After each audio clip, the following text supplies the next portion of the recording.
ಹೌದು, ಲೋಕಾಯುಕ್ತ ಅಧಿಕಾರಿಗಳು ನಿರ್ವಹಿಸುವ ಸಭೆಗಳ ಬಗ್ಗೆ ಪ್ರಚಾರವೇ ದೊರೆಯುತ್ತಿಲ್ಲ. ಇದರಿಂದ ಸಭೆ ಇರುವ ಬಗ್ಗೆ ಮಾಹಿತಿಯೇ ಇಲ್ಲದೆ ಸಾರ್ವಜನಿಕರು ದೂರು ನೀಡಲು ಸಭೆಗಳತ್ತ ಮುಖ ಮಾಡುತ್ತಿಲ್ಲ. ಹಾಗಾಗಿ ಲೋಕಾಯುಕ್ತರ ಕುಂದುಕೊರತೆ ಸಭೆಗಳು ನೀರಸವಾಗಿ ಮುಕ್ತಾಯವಾಗುತ್ತಿವೆ. ಇಂದು ಚಿಕ್ಕಬಳ್ಳಾಪುರ ತಾಲೂಕು ಕಚೇರಿ ಆವರಣದಲ್ಲಿ ತಾಲೂಕು ಅಧಿಕಾರಿಗಳ ಜೊತೆ ಸಾರ್ವಜನಿಕ ಕುಂದುಕೊರತೆ ಅಹವಾಲು ಸಭೆಯನ್ನು ಲೋಕಾಯುಕ್ತ ಪೊಲೀಸ್ ಉಪಾಧೀಕ್ಷಕ ವೀರೇಂದ್ರ ಕುಮಾರ್ ನೇತೃತ್ವದಲ್ಲಿ ನಡೆದ ಸಭೆಯು ಅದೇ ರೀತಿಯಲ್ಲಿ ಅಂತ್ಯವಾಗಿದ್ದು ವಿಶೇಷ. ಚಿಕ್ಕಬಳ್ಳಾಪುರ ತಾಲೂಕು ಕಚೇರಿ ಆವರಣದಲ್ಲಿ ಕರ್ನಾಟಕ ಲೋಕಾಯುಕ್ತ ಅಧಿಕಾರಿಗಳು ತಾಲೂಕು ಮಟ್ಟದ ಅಧಿಕಾರಿಗಳ ಜೊತೆ ಸೇರಿ ಸಾರ್ವಜನಿಕ ಕುಂದುಕೊರತೆ ಅಹವಾಲು ಸಭೆ ಏರ್ಪಡಿಸಿದ್ದರು.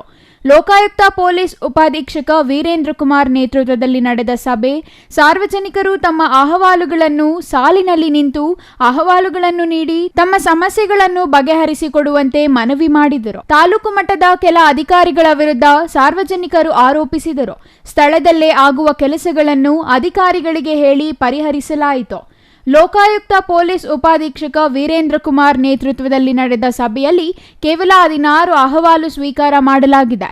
ಅಧಿಕಾರಿಗಳಿಂದ ಸಾರ್ವಜನಿಕರಿಗೆ ಸರಿಯಾದ ಮಾಹಿತಿ ಕೊರತೆಯಿಂದ ಸಭೆಗೆ ಯಾರು ಸಮಸ್ಯೆಗಳನ್ನು ತರದೇ ಇರುವುದು ಎದ್ದು ಕಾಣುತ್ತಿದೆ.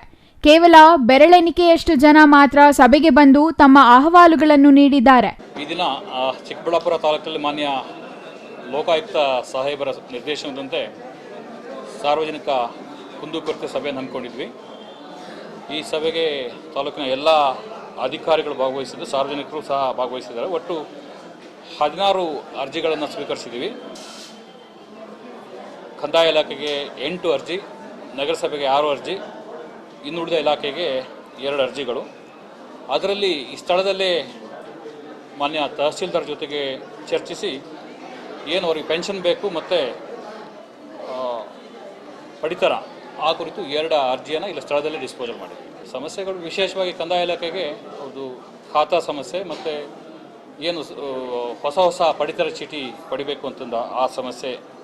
ಹಾಗೆ ನಗರಸಭೆಗೆ ಕೆಲವು ರಸ್ತೆ ಅಭಿವೃದ್ಧಿ ಆಗಬೇಕು ಮತ್ತು ಕೆಲವೊಂದು ನಿಯಮಾವಳಿಗಳನ್ನ ವಿರೋಧಿಸಿಬಿಟ್ಟು ಖಾಸಗಿ ವ್ಯಕ್ತಿಗಳು ಕನ್ಸ್ಟ್ರಕ್ಷನ್ ಮಾಡಿದ್ದಾರೆ, ಆ ಕುರಿತು ಅರ್ಜಿಗಳಿದೆ. ಅದೇ ಮಾಹಿತಿ ನಾವು 4 ದಿನದ ಹಿಂದೆ ನಾವು ಸ್ಥಳೀಯ ಪತ್ರಿಕೆಗಳಲ್ಲಿ ಮತ್ತು ಸದರಿ ಆಫೀಸರ್ಸ್ಗೆ ಇನ್ಸ್ಟ್ರಕ್ಷನ್ ಕೊಟ್ಟಿದ್ವಿ ಮತ್ತು ಪತ್ರಿಕೆಯಲ್ಲೂ ಸಹ ಪ್ರಕಟಣೆ ಮಾಡಿದ್ದೀವಿ. ನಿಮ್ಮಿಂದಲೂ ಸಹ ಸ್ವಲ್ಪ ಹೆಚ್ಚು ಪ್ರಚಾರ ಬೇಕು.